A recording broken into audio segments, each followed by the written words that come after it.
Scorpio king, bullet राजा, BJP नेताओं के साथ रिश्ते। राज सिंह कौन, जिसने तोड़ा अपनी ही पार्टी का कायदा।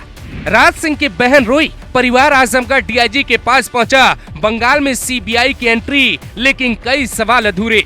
शुभेंदु अधिकारी के पीए की हत्या में कौन कर गया बड़ा खेल। राज सिंह की कुछ तस्वीरों में छिपा है असली सच। वो कातिल कौन है जिसे पता था शुभेंदु अधिकारी के पीए का राज। बंगाल पुलिस ने जो पहेली सुलझाई वो कितनी सही लगती। ये है राज सिंह, यूपी के बलिया का आदतन अपराधी। कुछ लोग दावा करते हैं कि राज सिंह को फंसाया जा रहा, लेकिन पुलिस की फाइल में राज सिंह साजिश का मास्टरमाइंड लगता है। पुलिस की जांच में पता चला है कि किसी ने 1 करोड़ की सुपारी दी थी। बंगाल में साजिश रची गई। अंजाम देने के लिए बाहरी राज्यों से आरोपी बुलाए गए। Raj Singh professional sharp shooter कहा जा रहा। परिवार के दावे से उलट उसकी हकीकत अब सामने आ रही। बंगाल पुलिस इस हत्याकांड को नहीं खोल पाई। सीबीआई को एंट्री लेनी पड़ी। यानी बंगाल में राजनीतिक हत्याकांड में कई चौंका देने वाले खुलासे हो सकते। 1 करोड़ की सुपारी देने वाला कौन है? राज सिंह को क्यों बुलाया गया? ऐसी कौन सी प्लानिंग थी कि बीजेपी के दिग्गज नेता शुभेंदु के पीए की मौत की साजिश में बीजेपी नेताओं के खास को ही शामिल किया गया? कुछ तस्वीरें कई सवालों की तरफ इशारा करती। राज सिंह का भौकाल देखिए, रुतबा ऐसा जैसे वो खुद डॉन हो। बलिया में ठाकुरों की सियासत चलती और राज सिंह की हनक भी कम नहीं थी। राज सिंह की ये तस्वीरें देखी, हाथों में महंगा फोन, कई सोने की अंगूठी, गले में मोटी चेन, स्कॉर्पियो का काफिला, दबंगों वाला स्टाइल। दूसरी तरफ वो बीजेपी के टिकट पे चुनाव लड़ने की तैयारी कर रहा था, ऐसा दावा उसका परिवार करता है। तो उसने बंगाल में जाकर पीए चंद्रनाथ की हत्या क्यों की? हमने ये समझने के लिए बीजेपी के पूर्व विधायक सुरेंद्र सिंह को फोन लगाया, जिनका दावा है शुभेंदु के पीए के साथ राज सिंह की कोई सीधी दुश्मनी नहीं थी।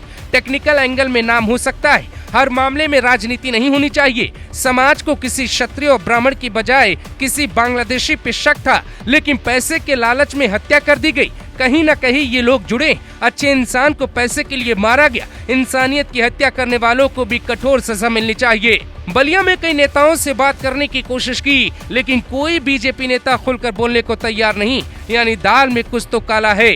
अब सवाल उठता है, राज सिंह के सिर पे किस किस का हाथ था? इस भौकाल के पीछे की कहानी क्या है? इतनी लग्जरी जिंदगी के पीछे की हर एक कहानी बंगाल पुलिस खंगाल रही। परिवार का दावा है बेटा मेरा शरीफ है। पुलिस दावा करती है ये हत्या का मुख्य आरोपी हो सकता है। परिवार का दावा है बेटा कभी बंगाल गया ही नहीं।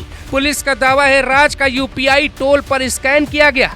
राज सिंह कहने को छुटभैया नेता था, लेकिन वो अपने स्कॉर्पियो से किसी को भी रौंद देता था, जान तक ले लेता था। बंगाल पुलिस का दावा 3 आरोपी प्रोफेशनल किलर हैं। सुपारी लेकर हत्या करने का कारोबार करते थे। विक्की मौर्य, राज मिश्रा, राज सिंह, ये तीनों आरोपी एक दूसरे को पहले से कैसे जानते थे? तीनों में दोस्ती थी, तीनों बंगाल गए थे। यानी परिवार का दावा ही झूठा है। इसके कई सबूत है। कहानी में अभी सभी आरोपियों की गिरफ्तारी नहीं हुई, क्योंकि सवाल ये है कि सुपारी दी किसने, रेकी किसने की? राज सिंह, राज मिश्रा और विक्की मौर्य ने रेकी किससे करवाई? इस हत्या की प्लानिंग बीजेपी की प्रचंड जीत के बाद या पहले रची गई? बंगाल पुलिस फिलहाल सवाल पूछ रही। केस की फाइल अब सीबीआई को सौंप दी गई, लेकिन सब कुछ साफ साफ नहीं दिख रहा है।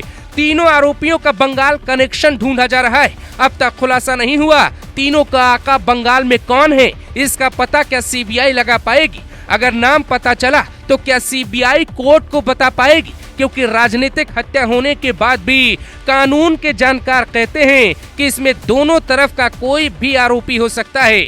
ऐसा भी कोई अपना हो सकता है जिसको सीएम शुभेंदु से दुश्मनी निभानी थी। वो नहीं चाहता था कि जीत के बाद वो सीएम बने। उसने पीए को निशाना बना लिया। इस जांच में चंद्रनाथ रथ ने अपने दोस्त को जो आखिरी कॉल की थी, उसमें उन्होंने कहा था हम कल मिलते हैं। यानी पीए चंद्रनाथ रथ को भनक नहीं थी उनकी मौत होने वाली। वो घबराए नहीं थे। इसका मतलब साफ है, ये काम किसी गैंग या सरगना का हो सकता है। सीबीआई को उसी गैंग का नाम कोर्ट को बताना होगा। क्या सीबीआई कर पाएगी? ये सबसे बड़ा सवाल है।